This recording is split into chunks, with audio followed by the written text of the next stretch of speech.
जिस्मानी अमराज के लिए हकीम महमूदुल हसन तौहीदी चैनल को सब्सक्राइब कीजिए। बिस्मिल्लाहिर्रहमानिर्रहीम। मोहतरम भाइयों और बहनों, अस्सलाम वालेकुम रहमतुल्लाहि व बरकातुहू। नज़ला हो, ज़ुकाम हो, खांसी हो, बलगम हो, इसके लिए आपको एक ख़ास चीज़ बताते हैं, क्योंकि आजकल का मौसम भी ऐसा है कि आगे फिर सर्दी की आमद है और हब्स के दिन ख़त्म हो रहे हैं।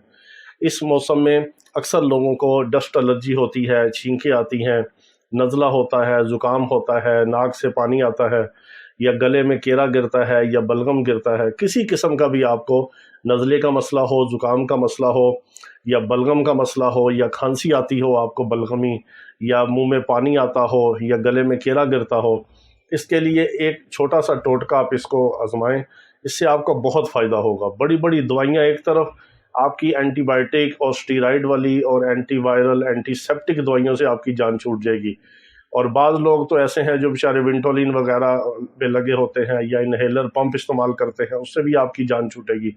आपने क्या करना है कि किसी भी वक्त दिन में 3 बार आपने 1 कप नीम गर्म पानी लेना है और 1 बड़ी चुटकी आपने काली मिर्च पीसी हुई लेनी है। अगर आप काली मिर्च वैसे नहीं खा सकते, आपके गले में पड़े या आपको मिर्च लगे, तो आप काली मिर्च पीसी हुई को, जिसको फिलफिल स्याह भी कहते हैं, पीसी हुई आपने लेनी है या घर में पीस लें उसको।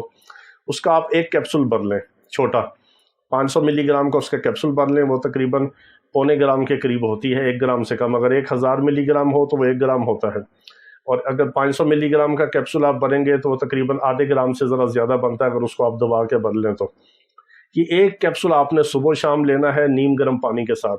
सिर्फ 2-3 दिन के अंदर आप देखेंगे कि नज़ला, ज़ुकाम, खांसी, गले की खराश और आपको छींकी आना, इससे फौरी तौर पे आपको फ़ाका होगा।